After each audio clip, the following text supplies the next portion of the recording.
It is the year 2047. The Board of Directors of Global Governance Inc. has enacted sweeping legislation to outlaw all forms of visual media on Landmass 17, formerly the United Kingdom. Telewall Mega C 9D, real-time live sims and Interdrip 6.0 have all been banned. This decision has been made in response to the outbreak of civil unrest on the landmass.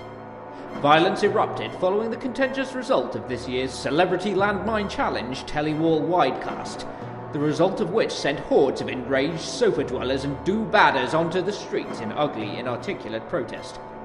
This conflagration has become known as the Variety Riots. So, once again it falls upon radio to inform, educate and entertain a feral populace, a task to which we here at Global Broadcasting plc are more than ready to step up. Let us begin the re-education process. Let us soothe the savage beast as we go head to face.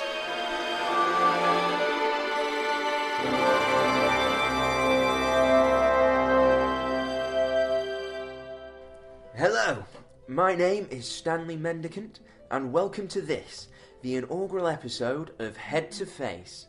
We are broadcasting live from Module 2647B, orbiting the Earth at an altitude of 358 kilometres in a particularly picturesque spiral arm of the Sony Way. Each week on Head to Face, I shall be donning my diagnostic helmet, probing the contours of notable brains and plunging my scabbard of self-realisation into their spongy, yielding mass. As a clinical psychologist and social anthropologist, I'm fascinated by what the human brain is capable of.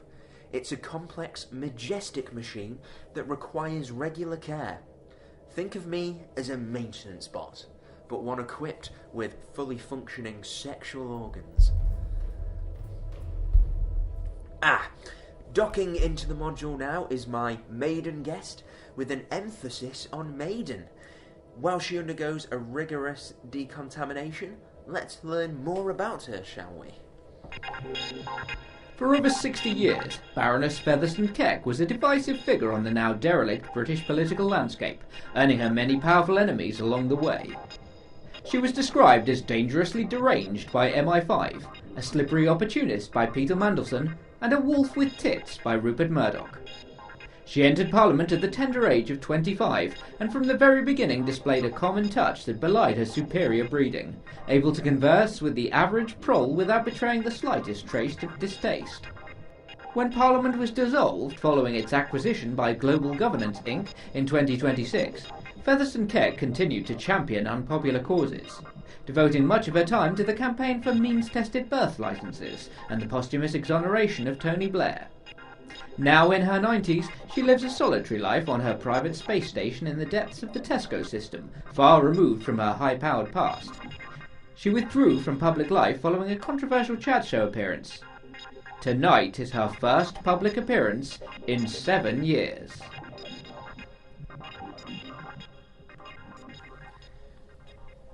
Baroness Featherstone-Kheck, it's a pleasure to have you head to face. It's my pleasure, Stanley, as one who has systematically alienated one's friends both personally and geographically over the years.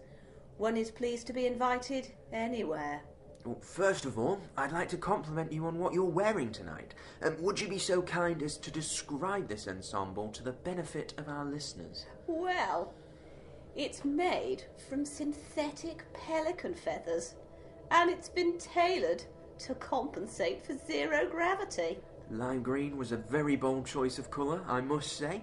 Now, you've always been regarded as something of a fashion icon, with people of all sexes striving to emulate your daring sartorial choices. One has to project a certain image when one is dealing with the public.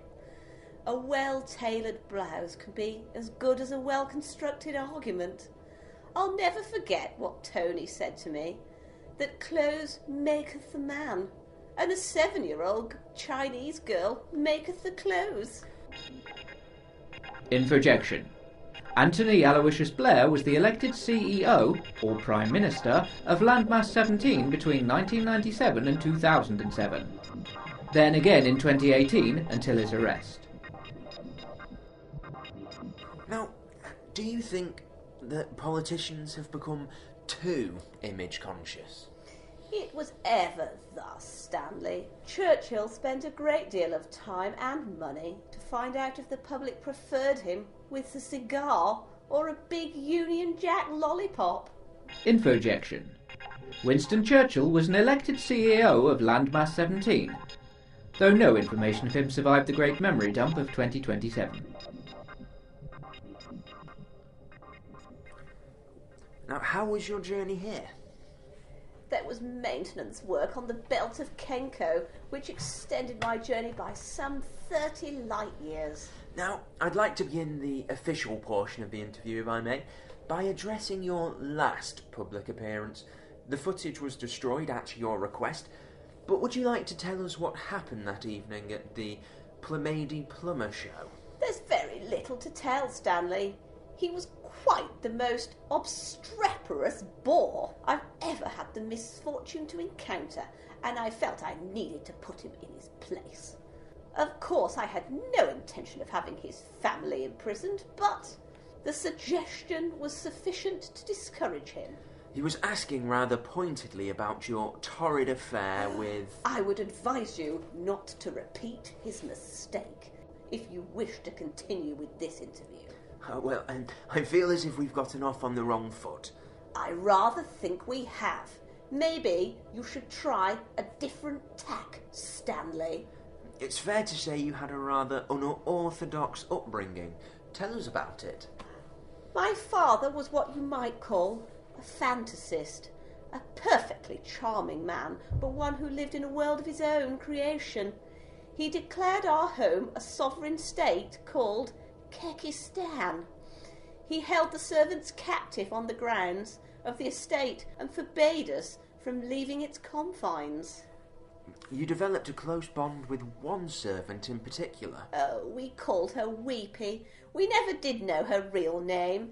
She was wizened, crooked old thing. She taught me a great deal about social justice. She had a particularly pronounced stoop, and I remember I used to ride around on her back for hours. I was distraught when she died. And how did she die? She collapsed one day. Thankfully, I managed to jump off before she hit the ground. I found out later that she was only 34. Your father clearly expected great things of you when he named you Baroness. Did that appellation create pressure? My father reasoned that if he couldn't have a son, he may as well have an extraordinary daughter. He put tremendous pressure on me to honour the family name, which I always found curious, because the family name had been dragged through the mud by his many misadventures. You were far from an academically gifted child, but like generations of Featherstone-Kheck before you, you attended the prestigious Thanatos College for Girls of conspicuous breeding and fragile constitution. Yes, one is almost ashamed at the levels of nepotism one enjoyed in those days. Thankfully, all the universe's information is available to all to see these days, provided they have 40,000 Glabo credits for the latest acknowledged chip, plus installation, of course. You were something of a rabble-rouser in those days. Would it be fair to say that you were trying to rile your staunchly conservative mother by joining an anarchist group called the Revolutionary Upheaval Force? My mother was opposed on principle to the idea of women having a role outside their home, but I can't say that her disapproval had very much bearing on my actions. After our initial natal arrangement, we grew apart. We haven't spoken about your mother yet. I think that's significant, don't you? I do not. And so what did compel you to join the RUF? I would say it had a lot to do with the fact that I was involved with Marvin at the time. That's Marvin Harbury-Neath, the self-styled guru of the RUF. What attracted you to him? I admired his spirit. He was very charismatic and deeply persuasive. Of course, Harbury-Neath later went to prison when his plot to fit explosive shoes to Queen Elizabeth II's horse, Nigel, was foiled by Scotland Yard. He and I differed where explosives were concerned. His fondness for dynamite proved to be his undoing. But he had such beautiful eyes. Infojection. Anarchism was a political movement which promulgated the dismantling of the state.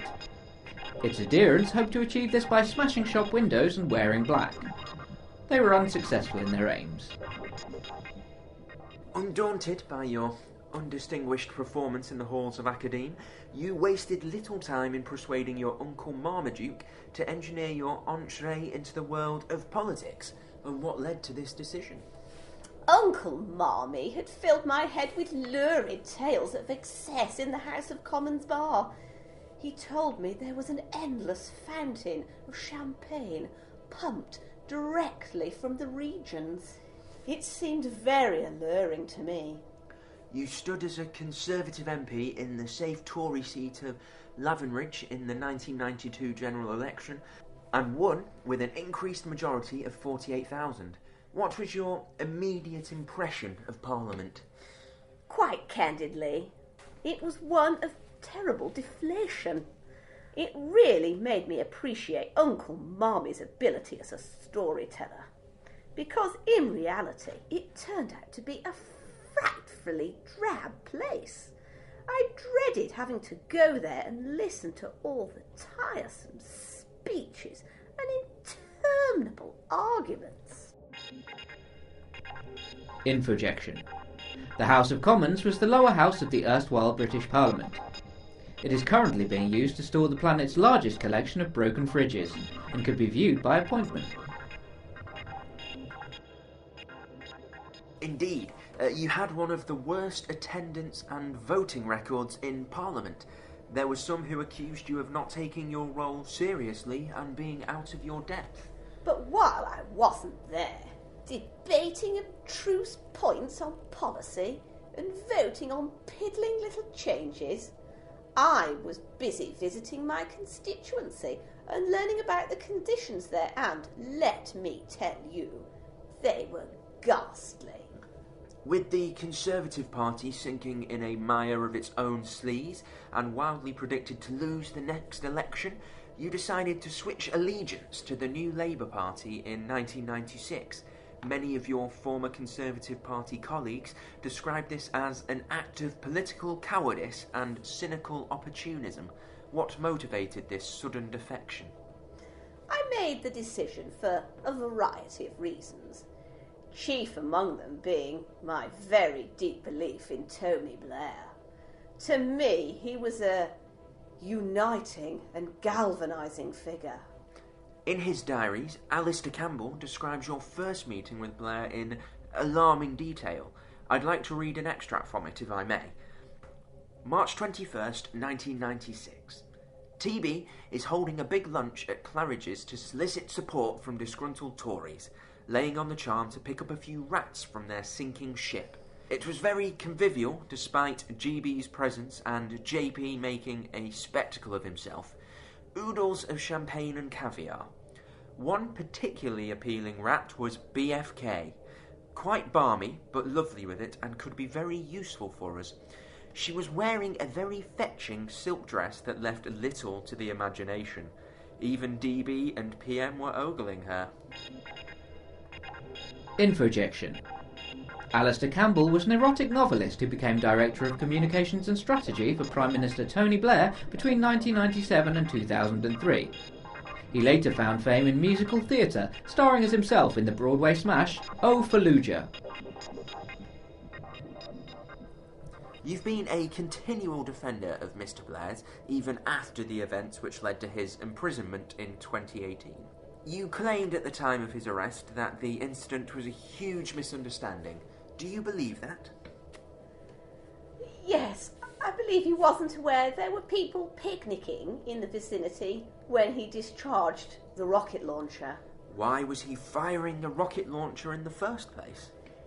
He was using it to scare squirrels. It was a gift from the Saudi royal family. How do you explain his words on being apprehended? I will destroy you all. I think he was suffering a great deal of stress as a result of persecution from the media. The trial also proved to be controversial. I applauded the decision to relocate to the Maldives, as Tony couldn't be assured of a fair trial in his own country. I think his conscience was clear in his final moments, just before his skull was bashed in by the armed robber with whom he was sharing the cell. In 1997, you were parachuted into the safe Labour seat of Quiverton North. There was some consternation among the residents of this benighted coastal nook over your selection. They felt that you, a child of high birth and privilege, didn't represent them, a community of erstwhile grit trawlers and itinerant crab smashers corralled into call centres. I think initially there was suspicion on both of our parts, but an understanding developed as a grudging respect. But the town's residents constructed a 50-foot effigy of you into which the town's sewage system flowed, so that you would be literally as well as figuratively full of... Yes, that was a clever piece of satire, but one I think they regretted when they stopped to consider everything I had done for the community. I bought them fresh employment and fresh pasta. According to your diaries, you visited Quiverton North on 7 occasions in the 13 years you were its Member of Parliament, each time accompanied by a film crew. You've been doing your research, haven't you? I was very busy with the business of government, Stanley. That's right. You were appointed to the first Labour cabinet in 18 years, first as Minister for Caravan Oversight, then as Minister for Condiment Allocation in the 2001 reshuffle. Many were surprised and alarmed, given your relative lack of experience, that you were entrusted with these illustrious posts. I don't think people fully grasped the magnitude of what we were doing. We were smashing down social boundaries and creating a fresh, young, diverse government with a mandate for change. I played my role. My name brought with it a legitimacy that couldn't be found with the squinty Scottish one or that fat northern one. Rest their demented souls. Baroness, your time as Minister for Caravan Oversight was not without its hiccups. In a leaked internal document, you described caravanning as the pastime of déclassé dimwits, malodorous plebs, friend repellers, and four-wheel knaves. These were merely code names used within the department. These sort of misunderstandings are inevitable when raw intelligence is spewed into the public domain without any kind of context by people with their own warped agenda. Infojection. The caravan was a scaled-down facsimile of a standard-sized dwelling, in which people were legally permitted to live for upwards of 2 weeks. Caravanning was a popular leisure pursuit amongst the lower orders of Landmass 17, for they had little else. Things didn't get much better when you switched to the Department for Table Sauces, Chutneys and Pickles.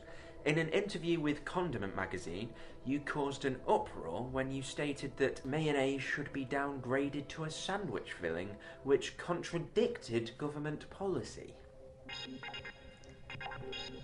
Infojection. A magazine was a diverting collection of text and images made from a natural pulp known as paper. Nobody was aware of the life-sustaining properties of the primary plant used in the making of this pulp, the tree.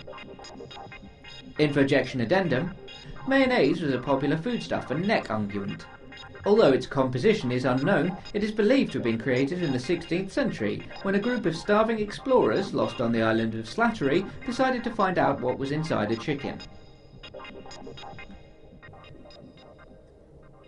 I'm afraid I was the victim of the very worst kind of gotcha journalism, Stanley.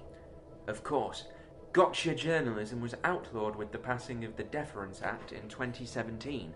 Clearly not sated by your first 2 visits to the faux pas as well, you went back for a 3rd bucket of humble.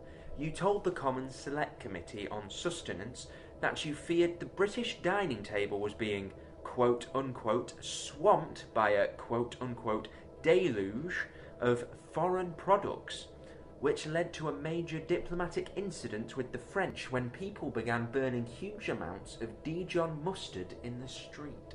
To my way of thinking, it was a turning point in the resurgence of British self-confidence, and not an ugly descent into jingoistic mob rule, as a certain left-of-centre publication branded it. You became something of a cause celeb, ironically, for the Eurosceptics following your proclamation. You were even immortalised in a satirical song lampooning European kitchen supremacy called Belgian Waffles. Flattered though I was by this homage, I nevertheless sued successfully for defamation of character. Infojection. Euroscepticism was a political movement of the late 20th and early 21st century, which called into question the existence of Europe, now the Nestlé continent. Eurosceptics refused to leave Landmass 17 for fear of falling off into an endless void of nothingness.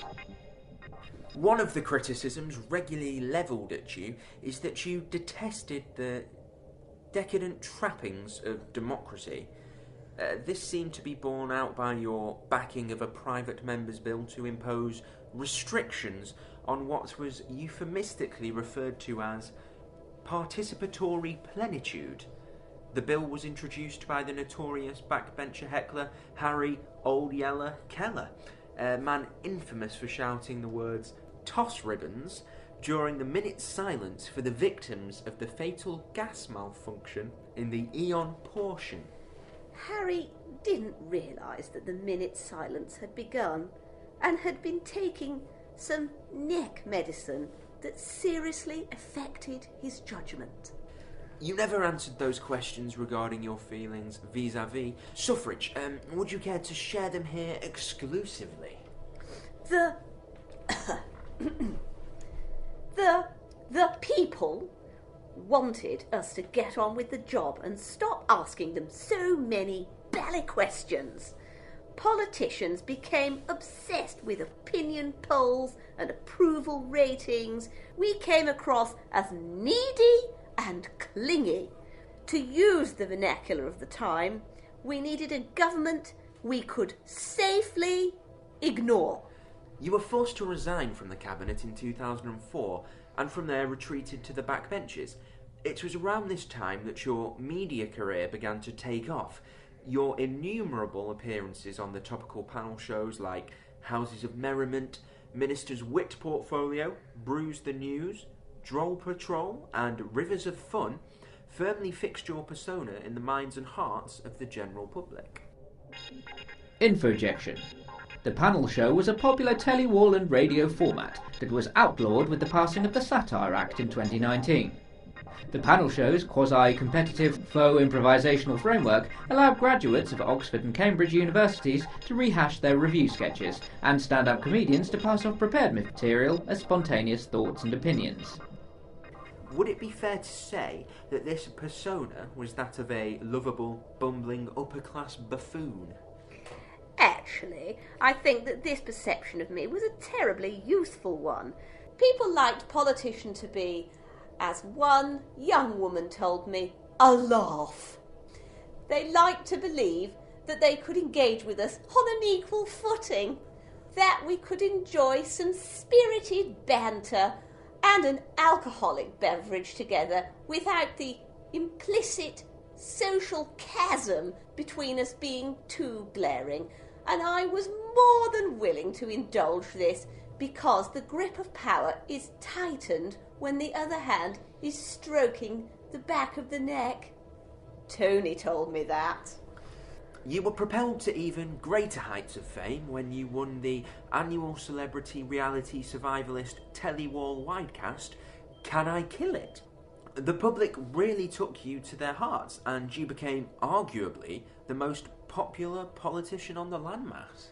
Yes, I was never more relevant than when I shot and skinned an antelope for the entertainment of 37 million telewall viewers. It was around this time, of course, that you became hooked on robotic surgery. It began when you decided to have your knees hydraulically bolstered to support your expanding carriage, and from there you just went crazy. And I have to say, you do look a lot like a giant metal salamander. Why, thank you. What motivated this sudden decision to embark on such an intensive course of physical renovation? Naked vanity, I'm ashamed to say. I was approaching 50, and I was surrounded by comely young TV lovelies who regarded me with something approaching revulsion, and it cut me to the quick. In the Commons, I was regarded as something of a beauty. I was even part of GQ magazine's Backbench Honeys feature. Bolstered by your newfound fame and an impregnable new body, you mounted what many considered an ill-advised leadership challenge to the then Labour Prime Minister, Cheryl Cruz. But Cruz had yet to sully her office, and your bid was unsuccessful. Infojection. Cheryl Cruz, née Tweedy, is a former musician, politician and philanthropist. She succeeded Tony Blair in 2018, following a vote on the social networking node mesh SolipShare. Her premiership ended in 2018 when it was discovered that she had used public monies to fund robotic surgery in order to resemble a panther. As so often in the past, I saw farther into the future than did the electorate.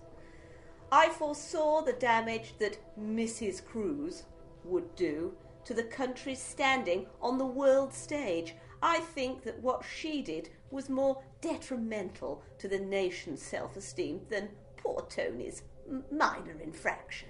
We never truly recovered from the body blow she delivered our psyche.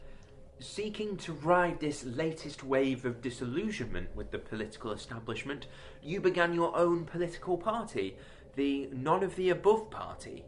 So, why? I felt the time was right for a fresh alternative. Not according to the voters. Despite your celebrity status, the party performed spectacularly badly in the 2020 election. Your campaign has been described by historians as a raging forest fire of ineptitude. This total, unequivocal rejection by the electorate must have been devastating. I'm not going to lie to you, Stanley. It hurt. I tried to construct a figurative and literal suit of armour to protect myself from the slings and arrows of nastiness. There were problems from the very beginning between you and the other founder members of the party, the so-called Group of Three. You argued for 6 months over the name of the party. You wanted to call it Albion Rising, while your partners wanted to opt for the less incendiary but dull New Choice Party. In the end, you settled for None of the Above. It's only when you try to form a political party with your friends that you realise you disagree with them on almost everything. There were further problems when it came to the party's manifesto. It was a confusing document that promised training schemes for asthmatics, street crime in every village, bus stops for young offenders, the reintroduction of capital punishments to the Highlands, and a referendum on the legalisation of wolves. It's been called the most incomprehensible suicide note in history. We were the victims of a corrupt printer who took a bribe to jumble up the syntax, which had the effect of rendering it quite poetic but utterly incoherent. Why didn't you sue them? Alas, we had a verbal contract which wasn't worth the paper it wasn't written on. Chastened in your utter humiliation at the ballot box, you withdrew from the comfort of your weekly blog, which you used to rail against the political elite. You had some very scathing things to say about some of the landmass's most prominent political swivs, using words like quisling, mountebank, parvenu, and dicksplash in reference to them. You described the dual premiership of Clarkson and Hammond as the worst combination since sickness and diarrhoea. Dismissed Prime Minister Corden as a man who aspires to the status of a half-wit, and condemned Chancellor Rascal as a man whose gross ineptitude is outweighed only by his intense ugliness. Do you think this barrage of ad hominem attacks scuppered any hope of your staging a political comeback? I think that when one has called for the head of state to be hospitalised under the Mental Capacity Act of 2005 for his and our safety, one is not expecting to receive any dinner invitations in the corridors of power. Do you still think about the little people of landmass 17? I sometimes like to pump "things could only get better" by De Ream into my interdrip and reminisce. It's always reminded me of seeing Tony do a dance he called the Frenzied Mackerel. I urged him to do the dance at the United Nations to close the deal on the Iraq War. How would you like to be remembered by that tiny mass? As someone who at least tried to reverse the inexorable descent into deeper dick-splashery, a giant metal salamander of death. Do you ever stop to think about what you've done? Is it fair to say that your time in politics was a colossal failure? I will defend my record to the end. I was instrumental in the establishment of the Falling Helpline, which helped hundreds of people who had fallen over.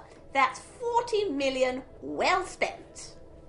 Your unofficial biographer, Meriwether Henny, seemed to disagree with you when she wrote the following passage in The Unauthorised Biography of Your Life, How Could We? She writes, Featherstone-Kheck was a figure out of time, an anachronism belonging to an age of idle rich entitlement and landed gentry patronage. She sailed blithely into the bosom of the establishment on a buoyant tide of self-congratulation, propelled by a powerful gust of class consciousness, and set about undoing the work of countless women who worked twice as hard simply to be viewed as equals by their male counterparts. Her relentless climb up the political flagpole has been an ugly byproduct of feminist progress. Respond.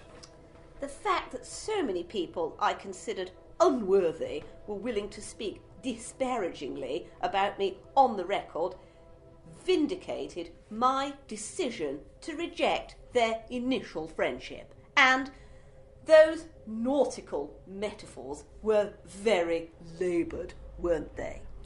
Many people found it strange that you didn't pursue this matter through the courts, as a lot of the claims Henny made in her book were controversial, particularly those pertaining to money thickening, parliamentary product placement, gun encouragement, regicide, tax preservation, operating a brothel without due care and attention, and non-payment of celery duty.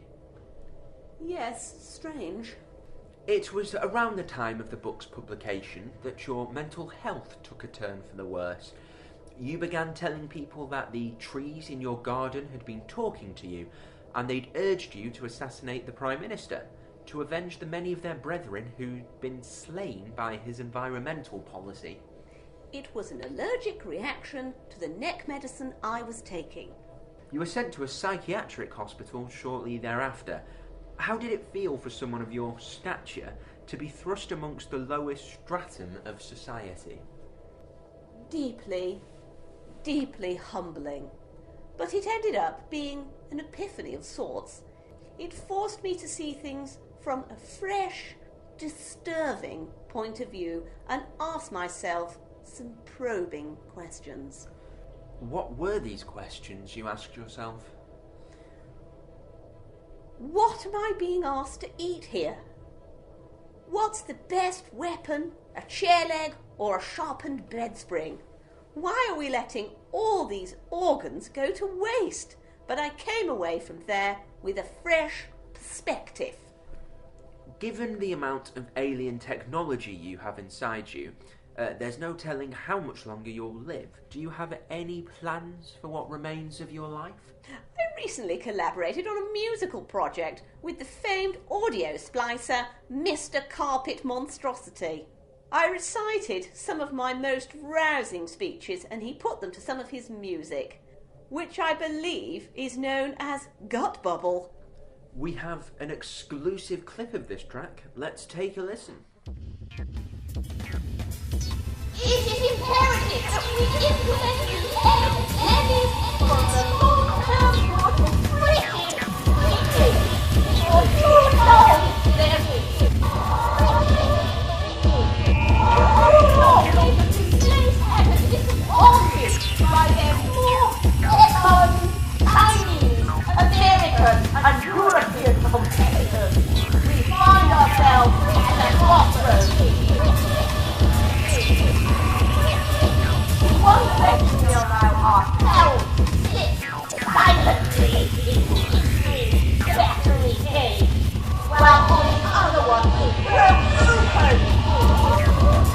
On the other one we're open the group door and let them take flight. The choice is a stark one, but one we must make for the survival of our poultry.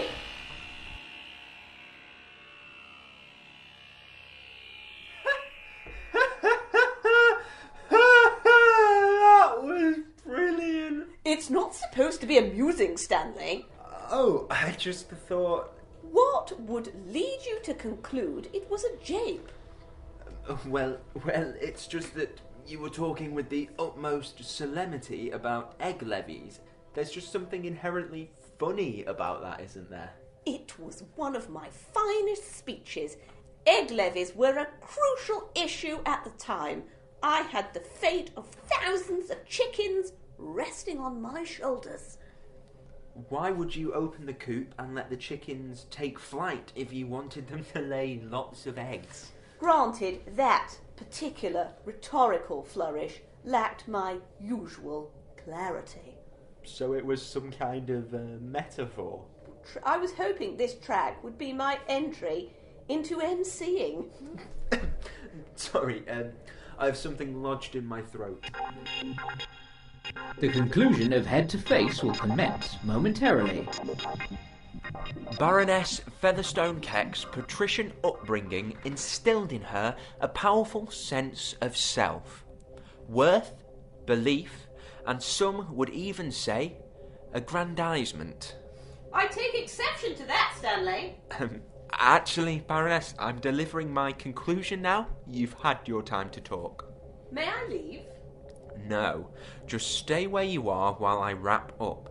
I had all of this timed out perfectly, but I'm going to have to speed it up now so we don't run into the upcoming schedule announcement. My apologies.